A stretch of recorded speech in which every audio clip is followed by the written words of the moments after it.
Smiling faces can be seen once again on the Butler campus after a tough start to the week. Welcome to the Butler Beat. I'm Olivia Engel. And I'm Mike Vandevort.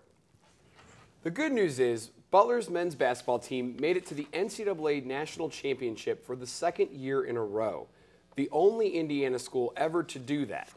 The bad news? The Butler Beat's Mark Minner was in Houston and has this report. The 2011 National Championship game for the men's NCAA tournament was supposed to be a battle of the canines between the Bulldogs of Butler and the Huskies of UConn, but it turned out both of these two teams were pretty good guard dogs. Unfortunately for the Bulldogs, the rims fell silent. Butler shot an NCAA Championship tournament low 19% from the field, and 9 of their 12 field goals came from beyond the three-point arc.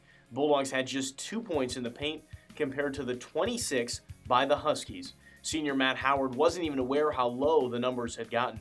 I didn't realize until I went in there and coach looked at the stat sheet, and I guess you shoot 19%, you're not going to win the game. And they just couldn't get a shot to go in. I thought our defense was pretty solid. But even though Butler's top 4 scorers were just 9 for 49 from the field, they did hold Connecticut to just 35% shooting. Junior Shelvin Mack pointed out the simple fact that the Bulldogs struggled because the Huskies simply played great defense. That was pretty good. They did a great job. They're very long and athletic. They able to contest a lot of shots that normal guys that usually defend me aren't able to contest. This is a great overall defensive team. If you get by one guy, there's still 2 or 3 more people coming over that's taller than Lamb. So it's going to affect your shots a lot. It was an emotional locker room after the game, especially for the 5 seniors. But the returning players will look to make another tournament run next season. For the Butler Beat, I'm Mark Minner. Back at Butler that night, fans packed Hinkle Fieldhouse for a game-watching party. More than 5,000 people streamed into Hinkle. They watched the game on 4 large screens. The crowd was loud and proud during the first half, but got quieter as the second half wore on and the game's unfortunate outcome became apparent. Heads were hung as fans exited Hinkle to the sound of the Butler War Song. While fans were disappointed, they were also grateful for all the basketball team had accomplished. The pain from Monday night's loss extended from Indianapolis to the game site in Houston. Almost a quarter of the Butler student body attended the national championship game. Experienced fans saw a lot of differences between this year and last year.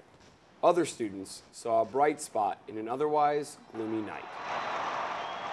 Just the loss that they had to take again for 2 years in a row for the seniors. I think that was a lot more difficult to watch, and you really wanted to get it this year since they had a lot more heart and effort going toward this game. On a positive note, I feel like it almost brought everyone on campus closer together. Like the fact that we could get through something like that together and still have respect for our team. Then, to make a long night even longer, the plane carrying the team, cheerleaders, coaches, and other members of the Butler entourage couldn't leave Houston. The Butler Beat's Alyssa Schnitz was on that plane and filed this report.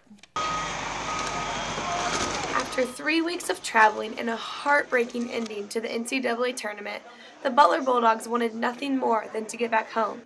But it seemed as if that wasn't going to be as easy as planned. Well, we learned that our plane was in Fort Myers, Florida, so we've been sitting here at the hotel for the past 4 hours, and I have been sleeping literally the entire time, except for about half an hour when I showered. Because of problems with the plane, the departure time got moved back to 4:30 p.m., 5.5 hours after the original time, which left some feeling a little uneasy about the trip home.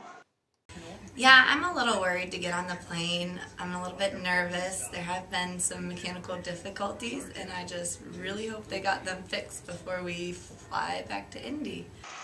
But the cheerleaders and band had already checked out of their hotel and loaded onto the bus before being notified about the delay. That left them with not much to do for the day. So right now we got a whole lot of nothing to do. Just, waiting for time to pass, I guess. Some did venture over to the Galleria Mall to shop or grab lunch, while others just took advantage of the time to catch up on homework, as well as much-needed sleep. But at least they didn't miss out on classes while waiting all day Tuesday afternoon to get home. Well, it was great to be here, but I'm really looking forward to get home. I've got a lot of studying to do. Thank God classes were canceled on Tuesdays. Now, the flight wasn't the only thing that was delayed on Tuesday. There was supposed to be a pep rally held here at Hinkle Fieldhouse in honor of the team once they arrived. However, since they got back so late, it had to be postponed until Wednesday. For the Butler Beat, I'm Melissa Schnitz. When we come back after the break, we'll take a look at how the campus bounced back from a day of shock on Tuesday to a day of pride on Wednesday. The Butler Beat will continue in a moment.